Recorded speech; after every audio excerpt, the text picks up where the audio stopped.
Yeah, I remember you and Steven laying down next to me on each cot, literally holding me. And I was just sobbing. I was in so much pain from all of these experiences. Like one would have been enough, but that compiling of thing after thing really was wearing my body down. And I remember you trying all of your somatic experiencing techniques and feel your elbow. I remember it vividly, and I'm like, no, you don't understand. Like, I can't come back. This is too much. So I'm here with my dear, dear brother, Zach Kalatsky. Thanks for being here, love. Yeah. Hey, love. It's really good to be here. I'm always excited to spend time with you.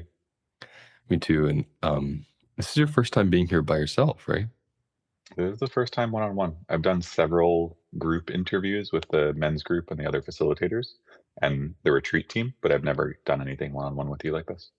Yeah, it's so surprising because I talk to you so much, and I guess we're just waiting for the right time, and now is the right time. We also So kept the rest of it in privacy, and now we're here sharing. that's true. We're slowly exposing the cellophane or whatever it is that we wrap it in. I wanted to first say this podcast is predominantly listened to by females. And so a lot of them are learning about what we're talking about, which is the male experience. They're learning about it in a new way. They never learned about it before. But I'm hoping they'll also share this with a man in their life that could use the information. So we'll just keep that in mind as to who we're speaking to. Zach's a really big part of the Embodied Masculinity group that starts in January. And the registration is currently open. It's open until December 15th. So I think if you register by the 14th of November, you get 10% off. So you can look into that. All the information is in the episode details. But maybe you could start just by introducing yourself to the audience, how you want to be introduced, how you want to be seen. Sure. Yeah, I would love that. As Luis said, my name is Zach Kalatsky. I live in the Hudson Valley, about an hour from where Luis is, and we get to spend time every once a month, maybe, even though we're so close. And I'm a somatic therapist. I've been trained predominantly by Luis for the past 6 years. I'm in SCP school, and I'm there's so much to my background where becoming a somatic therapist really flowed from who I am rather than from me directing my energy towards it. I have entrepreneurship in my background, yoga in my background, massage in my background, a lot of design and business. And all of that somehow coalesced into this realization of being somewhat of a parentified child in the emotional sense. And how I've already been doing this work for a lot of my life. Met you, and you're like, oh, you already do this. Let me show you more. And then absorb the vocabulary, absorb the techniques. And now I'm here teaching with you, facilitating with you, have my own private practice. Yeah, I would say next to Camille, you've absorbed this HLN theory the most. It's like Camille and then it's you. And it's been so satisfying because I had a similar experience where I feel like I've been practicing this my whole life. And when I was going back to school to finish my master's in psychology so I could get a license, my supervisor, essentially, she was a consultant, but she was acting as a supervisor, said to me, don't bother. Just learn somatics and you're going to rock. And that's essentially what I've said to you. And Zach really does rock. I mean, there's a few people that I could send anyone to, and I would feel like they're completely taken care of, and you're always one of those people. So thank you. Yeah, and you do. It feels really lovely to have all these people come through you, and I get to hold them. And to be honest, I haven't been seeing people for that long of a span before we start lessening how often we see each other. I'm noticing that being a trend. And it's really playing into how quickly these lessons have come through my body and get to be transmuted into another. Do you know what I mean by that? I do. Yeah. That's really beautiful. Yeah, I always enjoy when I'm working with someone when it's less and less time where they can then go off on their own or have less sessions. Instead of being dependent on me, they're actually integrating it in their own body. So what I wanted to play with, you gave me some things and I want to dive into them. When we're doing our Embodied Masculinity program, it's a 6-month program. Each month is kind of like a different theme or topic. And I'll lecture on the topic. I'll explain the biochemistry behind certain events that are very male only or male dominant events, like puberty, being a provider, fatherless sons, these kind of different experiences. And then we'll do different somatic practices around them. And so much comes up in these sessions. I mean, this is going to be our fourth one, so our fourth year in a row. And each time we learn more and more from these men that are all around the world. And a couple things you wrote down that I'm just going to say out loud so people can orient to is the predominantly male experience of I have to hold it all instead of being held. And what happens when we transform, I'm holding it all to I can be held. There's isolation transforming into belonging. I talk a lot about this when we are developing our sexuality. We're often using porn. There's lots of isolation and development for a lot of men, especially around expressing their needs and emotions. And then collaboration over competition, or transforming into competition, which I think is really important because I know when I was growing up and our generation, we share a generation, the predominant male experience was to compete or be better or outperform or judge in some way. And collaborating, actually trusting I can lean into a group of men and we can hold each other up. It was really rare for us. And we're kind of getting that back with these groups in our own personal work. So I thought we would start with the holding it all being held piece. And you could just break down as a facilitator and then as an individual how you experience that. Yeah, I would I would love to. It's really large, so we'll see where this goes and where it Yeah. takes us. But in facilitation, I get to hold all of these men in what they're going through. And there's this weave, right? There's this tapestry where we all get to hold each other too. So there's not too much on my shoulders, but then coming a little outward into that and seeing more of a macro view, there's actually you holding us holding you as a facilitator. And then we also have this facilitator weave. We have Stephen, Navid, Colin, me, Mhm. and we all have this group outside of holding all these men, really understanding what's going on for each other and supporting each other. So in this, we can each have our own experience of holding our men specifically. And when you break down this intimacy from 80 men, which is something to speak about too, I find it so interesting that in a lot of HLN's groups, there's 300 to thousands of people there. I was going to say humans, but people there. And then in men's groups, in this embodied masculinity, I think we started our first cohort and had 40, which is astronomically low because most women show up to these groups. And then the Yep. next one we had 60, the last one we had 80. And seeing that trend is so beautiful to see this growth of men learning exactly what we're saying. I don't want to hold it all myself. Mm. I want to be held as well. And even in that, just to riff a little farther, we could see some men really want to be holding all the other men and have a lot of trouble sharing their own experience. And throughout the 6 months, we get to see all these men start to unfold layer by layer. And we get to see what's underneath what they've been holding, what they've been hiding, what they haven't shared with their loved ones, their partners.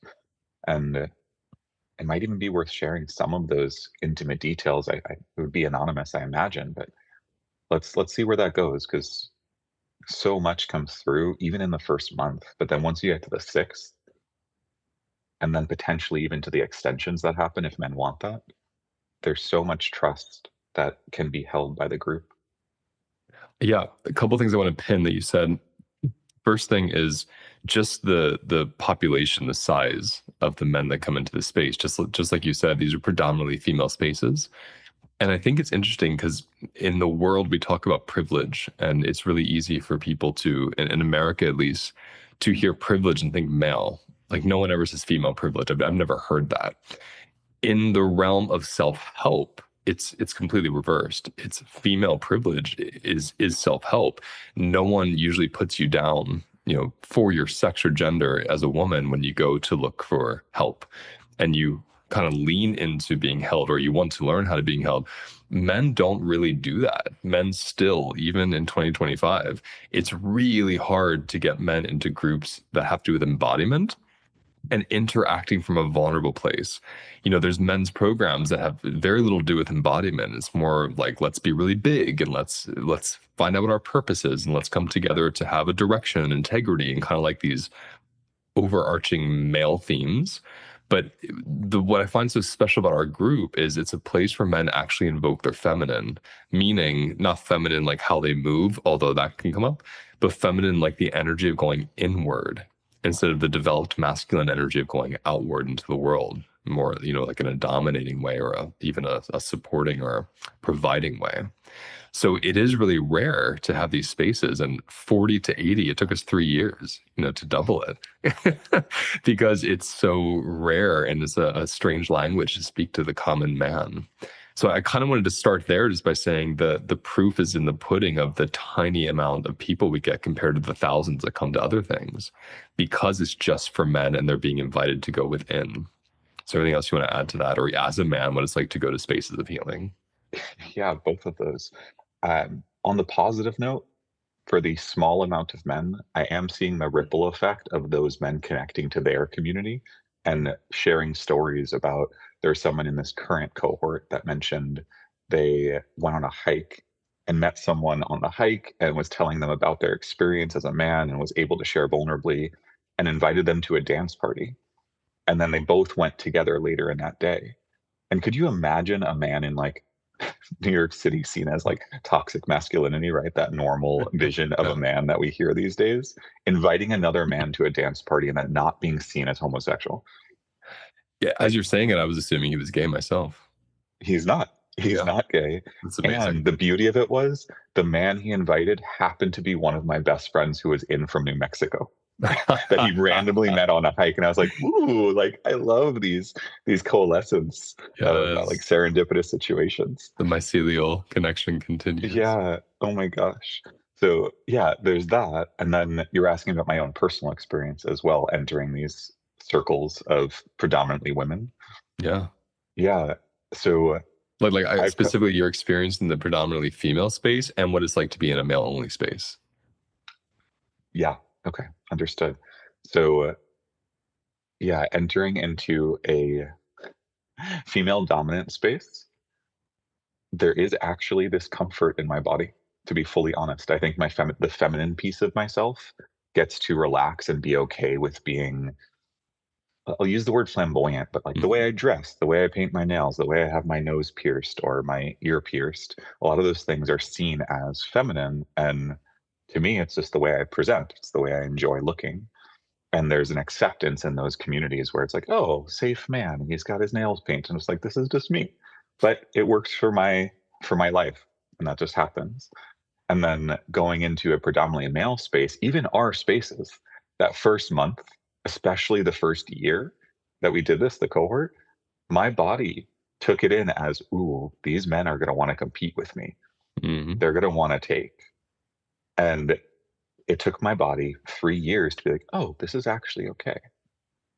This is not going to hurt me. I'm really wanting to collaborate. This brings it to the collaboration over competition piece a bit, but I really want to collaborate and grow with all these men.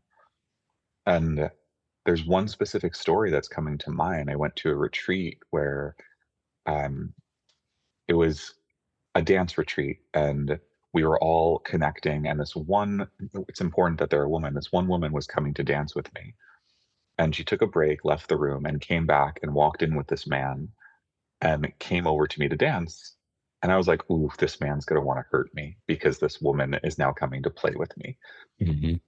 And I checked in with him later and found out actually he was insulted. He was wanting to compete. And we talked about it. He's like, and I realized who you were and had no intention in competing and just wanted to learn and collaborate and connect. So to have that actually happen, my fear really did happen. Someone was upset, someone wanted to compete. But then the reality of it was instead of competing, they took it to connection. And because I brought it up, we had this beautiful brotherhood of wanting to know each other more. Mhm. So I'm Mhm. seeing this more and more, and like maybe it's my circles in particular, maybe it's me, maybe it's the people I'm connecting with, I don't know. But I'm hoping that this ripple effect of even if we have 40, even if we have 80, even if we have 120, that each of those people connect to someone else and that effect actually spreads. I'm just tracking with you because I relate to that experience of even as the facilitator being intimidated by a group of men. It was also for me the third year, this last year, where I didn't have that overcoupling. But I remember the first 2 years, the moment the grid of faces was on the screen, usually it's a predominantly female group, or there's like some gay friends smattered throughout, like one or two straight guys. I feel fine. I'm thinking, oh, I'm fine here. I have a history of women liking me and feeling safe with me. I feel safe with them. Because of my early development, I felt more like a woman. So there's kind of this historical safety around the feminine that I don't even think about. Yet the moment the room was just male faces, I instantly felt they're going to tear you apart. No one here likes you. Make sure you say the right thing. Don't act too queer. Like all these things came up that I haven't felt in years. And I think it's really good that it did because I want to facilitate for everybody. I don't want to hold bias and overcouplings. Yeah, I mean, could you imagine what they felt if the facilitators are feeling that? Like, I mean, we Yes, know because they've shared it, because they but shared it. all these men that are comfortable predominantly around women, or Hmm. maybe they're one or two male friends coming into this room, seeing that grid you're talking about and going into freeze, like, what am I doing here? I'm not going to come back. I'm done. Like, nope, you're locked in. You signed Well, up. that's what really moves me was like the two things you just said there about the freeze. Mhm. I've been seeing this more and more with people in our spaces, learning that when someone's in freeze, the first judgment is that there's something wrong with them, like they don't like us. So you look at Mhm. someone that's just staring at you with no affect, and you assume, oh, they think they're better than me, or they don't like me, or you instantly see them as somehow being either oppressive to you or dominant in relation to you, when really they're usually the most vulnerable in that moment. They're completely shut down. And I remember the first, I mean, it happened this last year too, but I wasn't in freeze. But the first 2 years, I remember seeing the men thinking in my mind, God, they're so masculine and confident. Like, why are they even here? Why they don't need this? I need this. Mhm. And hearing how they were experiencing the group, them saying it's the same thing we were feeling of, I feel terrified. It's really hard to be seen. Like, I just think everyone hates me and is judged. Like the most masculine men that I would think have it all together. And that was such a turning point for me to realize, wow, nearly all men feel this way in rooms with other men. It's they constantly feel objectified and sized up and competed against and compared against. And that's my favorite thing about the group because it's embodied. We're actually like laying down at the same time together on pillows and holding our bodies, and tears are coming down. And really quickly, the men all get on the same level because it's about embodiment. It's not about identity. So there's this kind of common thing that binds us. And then this collaboration instead of competition thing emerges. And it makes me cry every time because I start to see the men really wanting the best for the other men, which I've never experienced my whole life in the realm of male friends and family. Never. It was always tearing each other down, saying really rude jokes and to cut intimacy, like literally competing against them, trying to be the best, betrayal, which you and I know very well with male friends. Yeah. And so to see them like, yeah, to see them get to that place of, oh my God, I love you. I want the best for you. It's like Yeah. some massive shifts. Yeah. Luis, I want to bring up that this group, this men's group, actually started as collaboration over competition. Do you, like if you, when we met, I started Mhm. this men's group in my own home, and I invited you and Steven and all these men in my life that I'm like, this is going to be interesting. I'm going to invite all men from different abilities of emotional intelligence and see what happens. Men that froze when they spoke, men that couldn't feel their emotions at all and just numbed out by watching television and eating potato chips, and the full spectrum. I'm using that as the gauge. Yeah, I've been that one. I've been that too. Yeah, I come from it. My dad loves that. Yeah, Our and dads taught us that right. skill. It's a good one. It's a good autoregulator. Um, and here we are doing this men's group together and being like, oh, actually, this isn't working for us. And all separating. And then me and Steven coming together and being like, oh, let's do this together. And then you having this platform being like, hey, let's bring you two in. Let's make this happen. In the normal capitalistic world, Yeah, competing would have been the answer. It's like, ooh, men's group. I like this. I'm going to do this. you're right. And I mean, we live in the Hudson Valley, so there aren't that many people. But in New York City, there are probably like 20 men's groups. I have no idea, in like a Yeah, square block, easily. you know? Yeah, So that competitive nature is not how this started. This started in the collaborative experience. I'm just feeling it with you. I love it. Yeah. Yeah, and I wonder. I also like how you were saying you feel a comfort, because I think a lot of men think they want a men only space, then they walk in, they don't realize how confrontational it is to not have the soothing nature and the kind of all-inclusive nature of the archetypical feminine and the mother. There's something good about that. Like, it's good for us to not have that instant bosom, to have something a little more rigid or something a little more scared or a little less inclusive, even to get a sense of our own self and then connect over. It's like a renegotiation of the absent father for me. Like, having all these men and fathers in a room who are intentionally there for each other, we get a physical sense of what it would have felt like being supported with an open heart and body. And it helps reclaim a lot of these early experiences. Which I want to ask you, you had mentioned you had a really cathartic personal experience years ago with Stephen and I literally holding you. And I want to know if you would go into that or share that. Um, sure. Yeah. I wonder if, yeah, if you want me to go into that. So it's really personal. That's why I'm I was saying, hesitant. what's the I'm trying, Um, what's happening for you? but yeah, a while ago, it was 2022 when this happened. And this is all, I mean, this covers so many things, right? This covers Yeah, being held instead of holding. This covers isolating to belonging. This also covers collaborating over competing. and And platonic male intimacy. right, and that which wasn't one of our topics, but is a really large topic in our lives, right? It's Yeah. how we live. And I'm going to write that down because there's a story involved with that too around the platonic male intimacy that I think is important to share. Great. Um, yeah, I think what's worth coming to is I had a writing that I wrote that I think I could put, find right now and peel out of here, where in 2022, when all these things were happening to me, I was like engaged. I was separating from a partner. I was separating from a best friend who I had a business with. My mom's cancer returned, and I had to sell my child at home to move and get care for that. So I no longer had family in the area. And then, as I mentioned earlier, I was an entrepreneur. Maybe I still am, I would say, but did really well with the companies I created and invested that money really well. And it turned out where I invested in it for many years turned out to be a scam and went bankrupt several years after I invested the money in it. So all of that happened literally within maybe 9 months' time. Mm. And I went from having so much safety and clarity to having all of these rugs pulled out from under me. And my body actually broke for a moment. It didn't want to work. It would settle into the carpet and not be able to move. And I would know what's happening. You know, I was aware of it, but didn't know how to come out of it. And from that place, I reached out to all these people I love to hold me in it. I didn't want to burden any one person and have them be my person. So reached out to you and Stephen and all these other people in my life. And there was a moment where I remember, I'm sure you remember this moment too, where I invited you and Stephen over. I was building a house at the time and it's all plywood floors. And I think I was sleeping in it a lot too, just because I was like really connecting to the house and had these three green, like military cots in the house in the loft. So And manly. so manly. Oh my God, it was so uncomfortable. I So loved it. butch.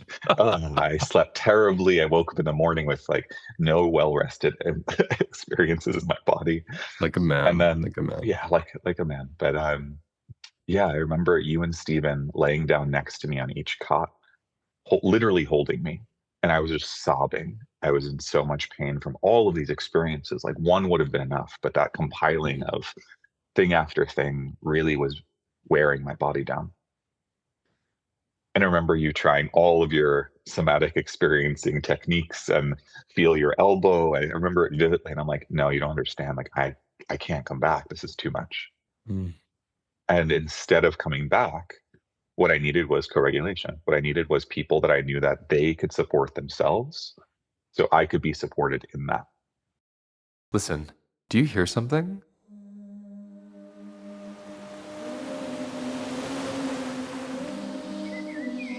That's the sound of warm, delicious, glorious Costa Rica.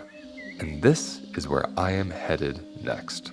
On February 28th, I'm hosting a week-long retreat at the stunning Blue Spirit Retreat Center, and it's going to focus on recovering from emotional eating and people-pleasing by finding safety within. And there's truly not a better place for me to teach this than Blue Spirit. Blue Spirit has created a literal sanctuary for wildlife, native plants, and people who are lucky enough to retreat there. Picture a vibrant jungle canopy atop a hill with a saltwater infinity pool, yoga classes, next-level local cuisine, and beautiful views of the land and sea. Not to mention the very special, magical experience of wading in the saltwater pool while a crew of little baby monkeys rests on the branches above you. Your room is situated just minutes from the most beautiful ocean I've ever met, with tide pools featuring everything from blue octopus to starfish and a rainbow variety of tropical fish. And yes, I will be personally introducing you to each and every one of them. So let's go into the retreat itself.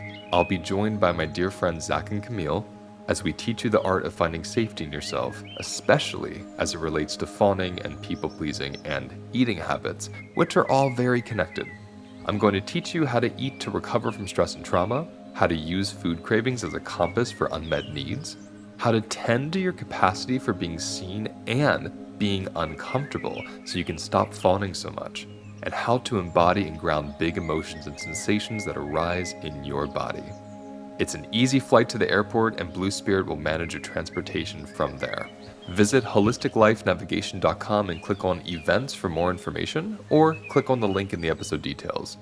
We will be waiting for you on the other side in glorious, warm, vibrant Costa Rica. And at the time, I did maybe didn't have words for it because I was not feeling myself. But I remember you and Stephen literally holding me and walking me through my forest, and my legs giving out from step to step, and actually having my arm around you and Stephen. And it wasn't even about what you said. I don't remember anything about what we talked about, but it was literally being held when I couldn't hold myself. And that's going to bring me to tears too, because it was a really emotional time in my life. Mm-hmm. Yeah. Yeah. I love you both a lot. It was it was a moment where this younger self came through and was just like, why is this happening? Like, I treat people so well, and some people get really hurt and want to attack or want to make others hurt. And I just was like, I don't get it. Why are these Mm-hmm. things happening? So I'm really grateful for you and Stephen. And the last piece is the resilience that it built, right? If I can go through that pile of things I mentioned, Mm-hmm. a partner separating, being really angry and saying things that I didn't appreciate, to say the least, an ex-business partner needing to bring it to a lawyer and experience that to separate, losing my entire life savings overnight where I'm like, do I have to sell everything I've created? Can I afford food from having Mm-hmm. property and building a home? What an experience. What an experience that was. Yeah, And everything I now, secured you was torn away yeah. suddenly. And if I wasn't going to end it then, it was this proof of, oh my God, the resilience I have in my body of holding others. I can hold people through anything. This is unbelievable. And that's where I am now. Like, I really don't get shaken by most things for others at our retreats, for example, Mm-hmm. when, or even in, let's go to the men's group. That's what we're here for. Well, hold Right. on before you go any further, because I want to say that Yeah. it was also really touching for me. I never had the permission to be intimate with a man unless it was sexual, because of Yeah. how I grew up with a lot of closeted gay and bisexual friends and a lot of straight guys that would kind of use me safely to decide if they were gay or not and abandon me afterwards. So Yeah. I have this whole historical development in my body that says you can't even be soft or attentive or tend to a man unless there's a sexual element. Mm. So I'm thinking of that. I can feel it in my heart in that night when I showed up to your home. And I didn't think I was allowed to just hold you. I thought I had to do my somatic work. I had this kind of thing propelling me that I have to help fix him, or I have to control him, or I have to have a little distance between me and him. And the distance was the tool of the somatics. Yeah. And I remember it just not working. And I remember I can feel where I was next to you, and I can see you in the dark room in my mind's eye.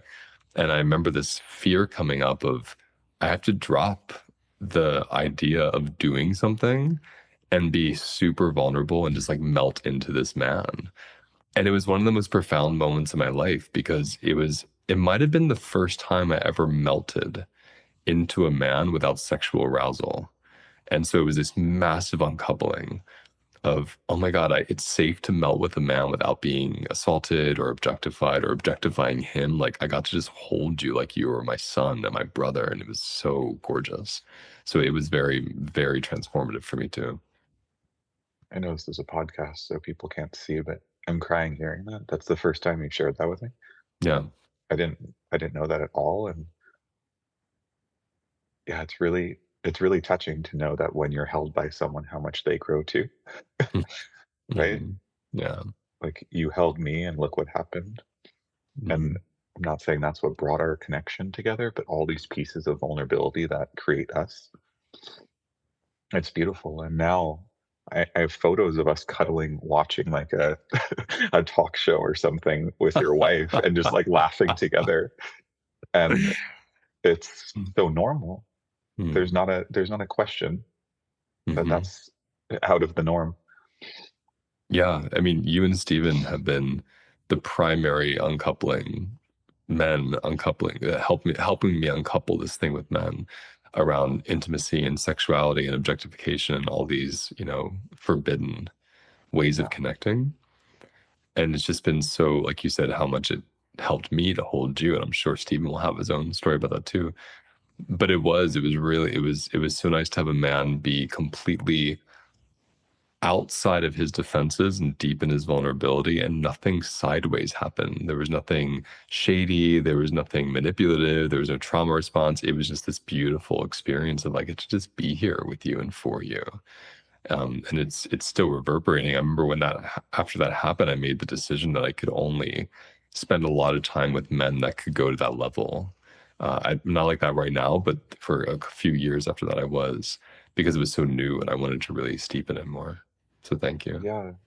Yeah. And that experience was very private, right? That was in Hmm. a private forest in a private house. There was no one that can see. And it's bringing me to this positive note of walking through, let's say, Woodstock together, holding hands, and how my upbringing of like being an Orthodox Jew, and if I held hands with a man in public, how bad that would be. That would be very, very wrong. And even now, those little tendrils that creep in of like, what's someone going to think if I'm Hmm. doing that? And they don't hold any weight. They're still there, right? Those tendrils exist. They're not Hmm. going away. It's my upbringing. And it's okay. So that beauty of like being held in privacy gets to then go out into public. And it just means I love you. It doesn't have to Mm. mean anything else. And that piece really touches me. I'm wondering, yeah, That example is really great for me too, because one thing I try to say when I'm marketing and explaining this group is when you embody masculinity, you leave conditioning. So you're not performing the masculine the way it's been sold to you. You're yeah, allowing the energy to move through you as well as the feminine without a lot of identity or story around it. And I'm saying that because when I'm with you, without the story, my body just wants to be close to yours. I'm not like that with all my male friends. Like there's some yeah, I am, there's some I'm not. So it's not even this performative thing of I'm trying to be affectionate with Zach in public. It's like I love holding your hand. I love yeah, walking with you close. I love cuddling in a bed with you. Like I love that connection we have. And I love from in my body how pure it feels because there's no strange sideways sexual element like I grew up with. It was always this fear growing up of I'm either turned on and going to get beat up for it, or it's going to turn into sex, then I'm going to have to be like stuck in this so they don't tell. There was so much stress around being close to a man. That's completely gone for you because I want people to know as we're saying this, you are a heterosexual man. Like I want them, I know it's hard for you to remember sometimes. for me, Well, I'm always joking with you. Like I'll say something to you that only a gay or bisexual man yeah, would understand, and you don't understand it. And like, oh, no, Zach, I just have to remind you you're straight once in a while, yeah, because you're so beautifully fluid. But it's yeah. just I very, think you it's mean you have very to mind yourself. that I'm straight. You Maybe keep that's saying what that it like you is. have to remind me I'm straight. Maybe I'm it's, I'm gonna confused. turn that around. I have to remind Yeah. myself you're straight because it's really rare to find a straight man that is so secure in his sexuality and masculinity he can go there. Yeah. And I truly don't know where that came from. I want to give myself credit for it, but it's just whatever happened in my life. Mm-hmm. Something occurred where male sexuality doesn't like impress on me. It could happen around me and I'm okay with it. It doesn't mean I need to be involved with it. Yep. It's very interesting. It's really nice to hold, specifically in the last cohort, any of the gay men in our community in that cohort felt very comfortable with me, even though I was very open about being sexually straight. Mm-hmm. Like, yes, I wear whatever I want to wear and, act how I want to act, but that's just who I am. It's not about my sexual preference. Mm-hmm. And I'm seeing that a little bit as my medicine in this world of I can just exist and people don't have to people don't have to feel like they need to be around someone just like them to feel belonging. Yeah. I can be different and they could still belong with me. And I don't think it's just a feeling, it's a reality. It's true. Yes. I mean, we say this at our retreats a lot, and I'll say this in online spaces, but especially in the in-person ones, I'll say that you can belong without fitting in. And it's a rare thing. Usually you can't in most places, but in our spaces, we're Yeah. like, you can be totally different. You can even oppose me in what I believe, and you still belong in this space. I want you here. And I just want to say you are a rare example of someone that somehow didn't get conditioned by their maleness.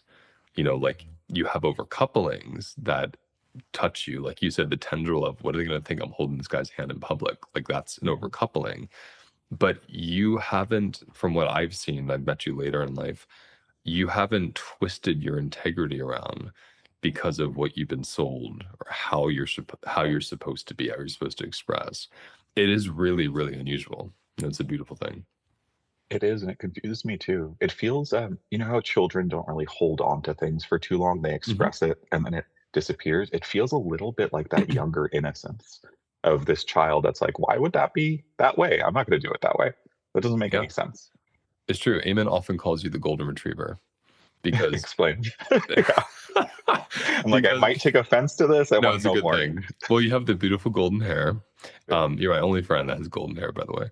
But Mhm. it's this thing of this beautiful animal that always has these kind of youthful eyes, and it's just kind of coming up to you with this open heart and excitement, even if you yelled at him the Mhm. day before. And it's this quality you have where you do have this you're not childish at all, but you have a Mhm. childlike innocence, which is why Yeah. it's easy for you to get betrayed. It's a whole other story. Sorry, Oh, sorry to thanks go for there. noticing. Sorry to go. We'll say that for dinner tonight. But Mhm. it's like it's easy because your heart is so open. You don't impress ideas very easily onto people or onto yourself. So you're really kind of like innocently showing up to life, and Yeah. you are very male. You have a very masculine body. You have a masculine voice. Like, you're a man. You never had to question being a man. You don't have like a sex gender dysphoria thing. Yet you are less boxed in than people I know who call themselves queer. So it's a very, and that is shade. I will say I'm throwing shade right now, but that is toward them, not you. I But feel that's really, it's beautiful about you. It's an asset. It's why our groups go so deep because you bring that example, living example for the men. Yeah. I know we don't have that much time left, but when you touched on that piece, it brought up anger in men, where I think because I don't attach to these these taught I don't know exactly how to explain it, but these taught experiences of what it means to be X, Y, and Z, what it means to be angry, how to use anger. There's something that happens in my body, which normally we associate anger with like a masculine, like rage. And for me, I feel it. I use it to propel action, but I don't actually share the anger with others, Mm. which maybe is a fault of mine. I'm playing with that. Mhm, mhm. But it's a really interesting experience to feel in my body of anger wells up. It creates action. It makes something change. It makes Mhm, me do something, share something, set up boundaries. But I'm not actually rageful towards anyone. mhm. It's true. Um, and it's interesting for men's groups because we have like a whole experience of rage and anger and how to experience that in our groups. And it's wonderful to hold other men's anger from a place of how does that want to move you? Mhm, Mhm. I'm just feeling there's these moments with you where I realize, oh, that's something I have too that I never really met in somebody else. And that's one of the things it's very hard for me. There's been a handful of times in my life I can think of where I could say I was in a place of rage. And it's usually like, didn't sleep with a 1 year old, overworked, these moments being Oh my God. triggered. Yeah. But it's not even a blind rage, it's like a moment, and then I see it and I correct it. And Mm, that's rare because especially our bodies, I love talking about the biochemistry of being a man because testosterone's job is to amplify the production of these other hormones that make you bigger and stronger and faster and quicker to aggression and rage. So there is this developmental piece that a lot of us didn't get of needing to feel that energy as it's coming up and learn how to relate to it and father it and redirect it. Again, don't know how we got that. Maybe it's being around women. I'm not sure, but it's an important thing to learn. It is beautiful to watch men learn how to do that. yeah. And on the other side of that, maybe someday I will share my anger differently. I have no idea. Maybe there's a better way to be using it. We'll find out. Well, I keep saying, wait till you have a child and tell me. Yeah, I know. The That's lack of what. sleep is going to get to me, I'm That's sure. what. That's what I'm does it to me. sure. I get angry if I don't sleep well for 2 nights in a row, let Yeah. alone having a child to care for when that's happening. There you go. What are you feeling right now? What's happening? Because we have a few more minutes, and I don't know Yeah. if we should start settling right here. There's one last thing you want people to know about this space, this philosophy, anything you want to bring up? Yeah, sure. Yeah, I think the more men that join, the better. And I don't say that from a capitalistic view. I say that from a I want to know more men that are willing to connect this way. Hmm.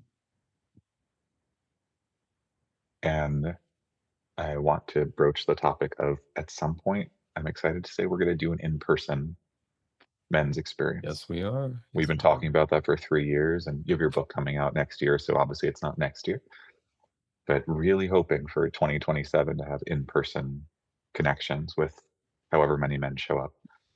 Yeah. Yeah, I agree with you. This is one of the groups where I think the more the merrier because it's rare. Yeah.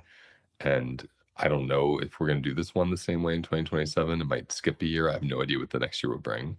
But I want to get the men that have done these last 3 years and this upcoming cohort. I want to pull from that group to do the in person, hopefully in Yeah. 2027. So yeah, I agree with you on that. I agree. I'm seeing how wanted it is, right? I still have my extension going from this last cohort. Mhm. At the end of every cohort, we offer extensions if men want it for 3 months. And then we continue them for another 3 months if men want them. And just so happened that this cohort wanted it to continue for the entire year. And if they had the choice, it would still continue, but I would have to stop it because of our next cohort starting. Mhm. Right. So this draw of having an in-person experience is really exciting to everyone. Yeah, I'm looking forward to it. And, I won't give any hints away yet. I'll wait till we get closer. But That we have sounds some fair. ideas of where and how we might do it. Yeah. Um, yeah, thank you for your presence in my life. Number one, that's like my number one thing I love you for. And then thank you for your presence in HLN because, you are also one of my lead assistants when we travel and do retreats. And you'll be traveling with me all the next retreats next year. And I couldn't do those the same way without you. You make it so pleasurable and easy. And Oh, it's those moments actually where I think about the reclaiming of the masculine. I want to lean into the masculine in those moments. Like I love feminine energy so much. But when someone's doing my travel and they're negotiating prices and they're driving me places, and I love the masculine to do that. I just feel like, and me, it's like I'm usually the masculine in these places. So I'm so used to doing it. So it's been so mhm. fun to practice. Like I'm gonna let Zach do as much as possible. Yeah. And this next year, I'm gonna practice it even more. Even if I'm like, Yeah. that's the wrong direction, I'm gonna walk in the wrong direction just to Mhm. just to see what it feels like. Even though I don't think it's ever been, but I'm just saying that out loud. Yeah. And what Luis is sharing is his micromanaging of experiences that are already managed. That's what he's that's what he's sharing. It's called PTSD. Trusting that PTSD and flight response. and Yeah. flight response, which is yeah, the one I'm playing Mhm. with now. Yeah. Thank you, my love. Um, Anyone listening who's resonating with Zach, share him with your brothers, your husbands, your sons, your friends, any man in your life that could use this example and this conversation. But also know that he works with everybody. So if anyone wants to reach out to him, his info will be in the episode details. You can reach out to him for private one-on-one work. He's been heavily mentored and trained by me. So whatever I would say to you, he would probably say that to you in his own way. He's a great person to connect and reach out to. Anything else about how they can work with you before we close? No, that will be perfect. I'm sure there'll be a link they could click on. It's very simple to contact me. Yeah, just feel free to reach out. I'll be around and we'll book something in 3 weeks' time if people reach out. Okay, love. I can't pretend to say goodbye. I actually go and say goodbye, but I'll see you for dinner. Yeah, goodbye for now. I'll see you Love for you. dinner. Bye. Thank you for watching today's episode. Please like and subscribe if you found it useful, and let me know in the comments what you want me to cover next.